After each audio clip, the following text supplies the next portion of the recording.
Hey, welcome back. My name is John. That's the Lamborghini 1968 Firebird convertible. What we've been working on is doing a bunch of sheet metal replacement, basically a sheet metal overhaul in this whole car. So if you haven't seen any of that, go back to the beginning of the playlist. All kinds of great stuff going on here. But we're down to the finishing touches. We have all the body panels test fitted. Fit very, very nice, I might add. Super happy with them, but we still have a little tweaking yet to do. Now there's no more mechanical adjustment for the panels, so I'm going to do some modification. The biggest one is here, right here in the corner of the trunk. I knew that was going to be a problem, but the thing is, what do you do with that? How do you fix it? What's the best way? You got the options. You can load it full of body filler, you can load it full of lead. Well, what we're going to do here, we're going to cut that apart, radius it, kind of close the gap, then shut it. I'm going to show you how I like to do that. This one isn't too bad, but you'll still get the idea how to do that in case you need to modify yours just the same. So let's get started. We're not going to do anything with the door jamb yet. Hear me out. Why? We're going to put this thing back on the suspension first, especially a convertible. We got a little bit of body flex. I don't care what you say or what you do. It's going to have a little bit of flex. And it may not even be hardly measurable, but I don't want to mess with that until this thing is back on the ground on suspension. So I'm going to put a pause on that gap repair. But this one back here is what we're going to talk about. The trunk gap. Looks good all the way here, lines up with the rear of the car. Nice, even, fantastic. Love the fitment. When we get right about here in the corner, that's when it starts to get kind of crummy. So what we're going to need to do is close up this gap. Now, as I talked about, you've got several ways you could do it. I've seen some people just take a bunch of gobs of body filler and put in there. I guess that works, but I think we can do better than that. Maybe you could do some lead. I'm not good at doing lead work, so it's just not going to happen. But what we're going to do, we're going to take literally and cut this corner here, and then we're going to pull the metal over and then put in a filler piece to create the gap that we want. Now, I'll see if I can't get the light in here. And I can't quite get it to go. But the metal of the panel actually slopes in. And see, my screwdriver touches here. Well, this is leaning forward, so if I can cut it loose from here and pry it this way, then I can then just fill in the gap. So I think it's kind of how they stamped it, unfortunately. So what we're going to do, though, when we cut it, this is the biggest thing I'm going to take the note on, I suppose. I've tried this a couple different ways, but cut right in the radius. So put the cutoff wheel almost at a 45-degree angle and literally cut the corner of the radius out. So basically where the metal comes up, like the corner here, we're going to cut that out. The reason being is, we can cut it back here further, and you think, well, heck, then I can pry it forward. The problem is then the metal actually starts to come, as you're bending it this way, it actually pitches it up. And when it comes up, then you're not on the same level playing field. Then you got to grind it all down and cut it off. So it's a lot easier if you cut it right through here, pry it forward, and we're going to take some material off that leading edge. You'll see all this when I'm doing it. Off that leading edge, we make a small piece, then we weld it in there. That seems to work really, really, really good. So that's the plan. So now you know. Now let's get started. Actually, I got one more thing I want to show you here. I want to open this up. I'm going to highlight here with my marker. But you can tell it's not a nice 90-degree bend. It actually slopes back this way quite a bit. We're going to eventually make it so it comes straight up from that, then go back. But that's what I'm talking about. They just don't quite have that corner dialed in right. But now you can see where I doodled my little mark in there. That's what we're going to do. That's going to stay right where it's at. But now I'll show you. We're literally just going to cut that radius, right out of it all the way back to here.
I may have to do a relief cut vertically to get that to want to fold, so we're going to give a little bit of a bend, but I suspect probably one here and one there, because as it comes back, it's going to want to push together.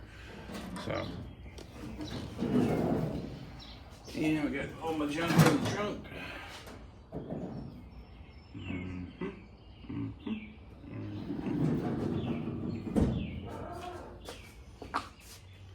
Okay, now got a couple tools. This here is a 3/8 drive flathead screwdriver, plain old flathead screwdriver, and a Richard Pryor bar.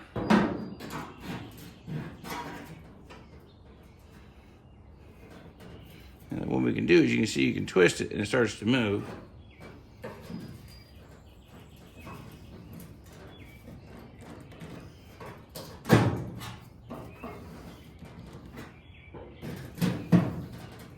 Yeah, we're going to do some relief cuts. It's starting to move, though. As you can see, the gap here is getting bigger. I'm bringing the metal back, but I'm going to go pop, pop.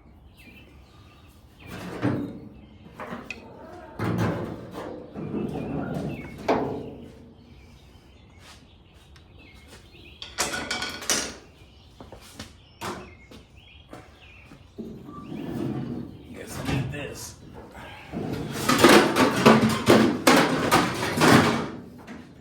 I meant to do that.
Now what I'm doing is gauging here the edge of the metal to close up my gap.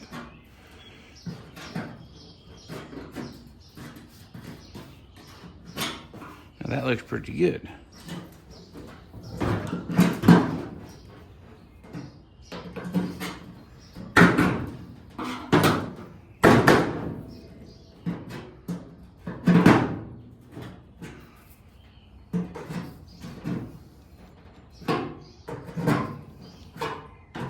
As you can see here, that gap, I just notched it. It's almost completely shut. Yeah,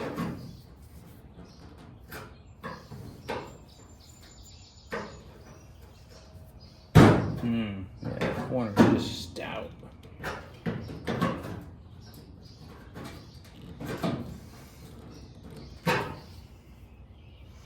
Now it looks rough, but you're getting the idea here.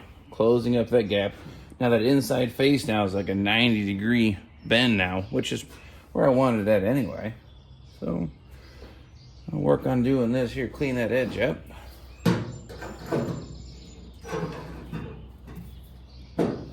May I do one more relief cut here. It's wanting to fight me a little bit.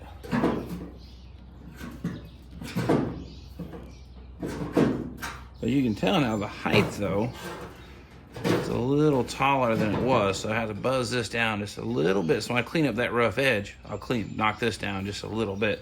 And the advantage of welding on the corner, you can lay a pretty fat bead. It puts a lot of material in there, so when you go to buff the corner back into it, you have enough metal in there. You're not going to burn through.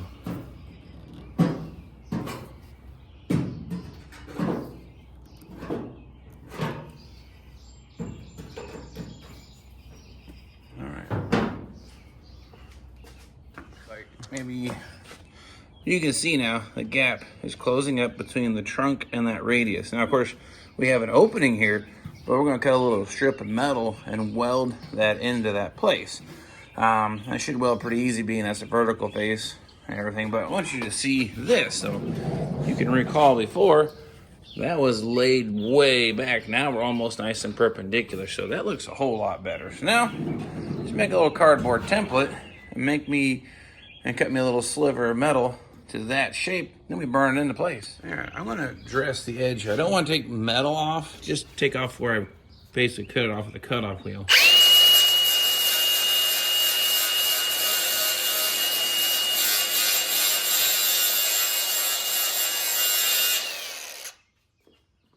Check my height here. Yeah, it's a little high. So what we'll do, we'll just grind this vertical face a little bit.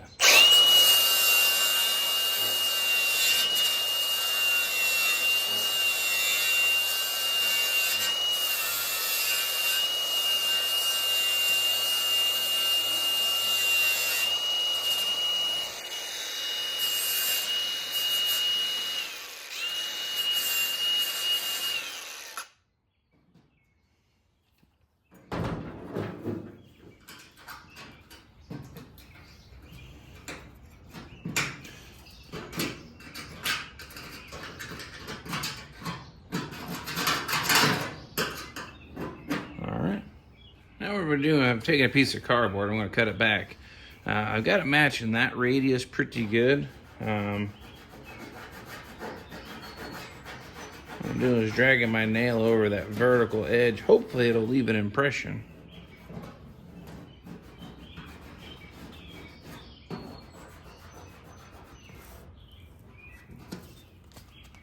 It's faint, but I can see it.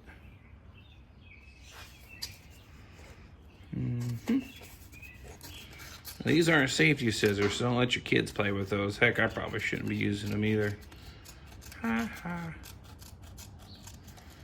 As you can tell, using my favorite cardboard. Let's see how. Oh, perfect match. Hardly. Okay, well now I'll transfer this to metal and we'll weld that in. Now this here may use a little coat hanger, but we'll see how that goes.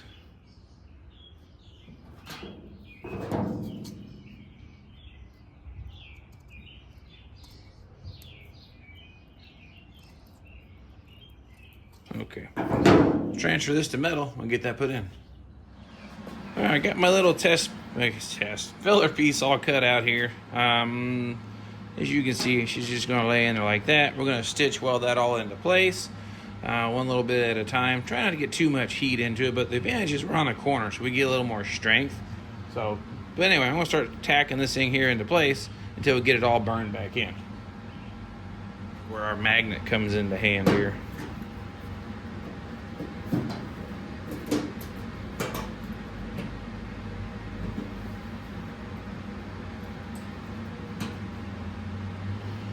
We'll give it a couple little tacks there and keep working it.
that doesn't look beautiful at the moment. I know that. We're just going to get that all welded or tacked into place.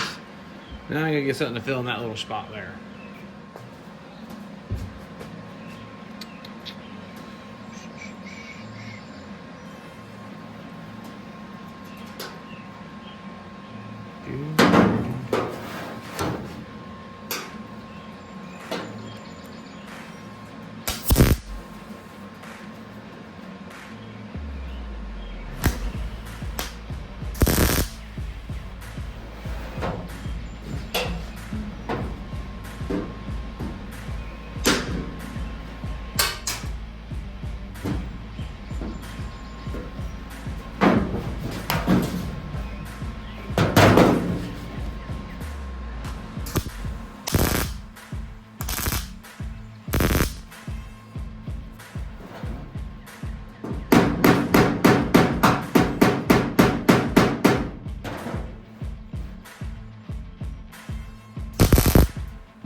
Alright, now just gonna weld that thing in solid and give it a little buff and it should be good to go.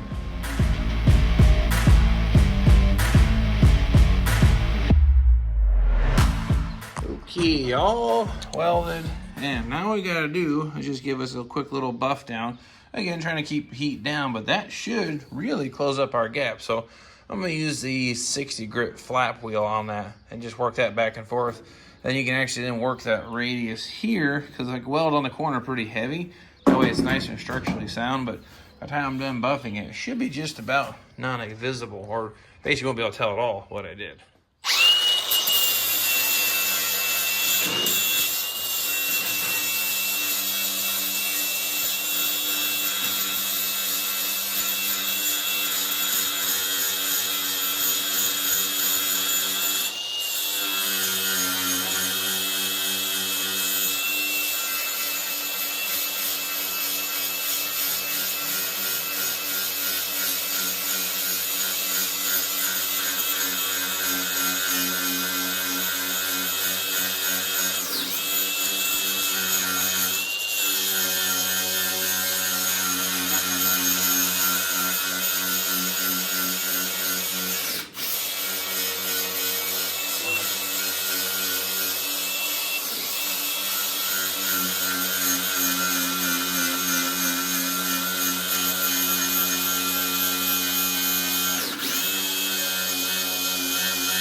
there you have it, all said and done. Got it all put into place. Got little pits here. I may try to weld those up or definitely get them cleaned out. But all in all, pretty happy with the results. That gap's going to work really nice now. Now, I haven't quite 100% decided what I'm going to do where the lead used to be. That's something that, I don't know. But here's the biggest thing I want to share with you. You might be asking yourself, why did I do that? The car's not even welded together yet. Most of the time, people are doing your final gapping once it's assembled. Again, I'm not going to do the doors right now because I want to put the car on the ground and get the weight of the suspension back on it. But here, this isn't going to move. I really don't think it's going to be a problem once it's welded solid once it's all done. And the other reason I'm doing this now is I'm taking this back off like we just discussed. I can get to the inside of this now, paint it, seal it up, and definitely prolong the life of this corner here. Because right now there's an inner structure on convertibles. You can't get to the backside of this radius. So it's exposed, kind of like the factory, but I think we can do better. So that's why I like to go ahead and do that now. Now I can paint the backside of it. Even this edge here where I cut that corner out there and notched it and welded it back together, same thing. Even on the side. So that's one of the things I like to do. It's one of those little added bonuses of doing it this way. Again, take what you want from what I've shared, plus or minus, make your own way. That's the goal.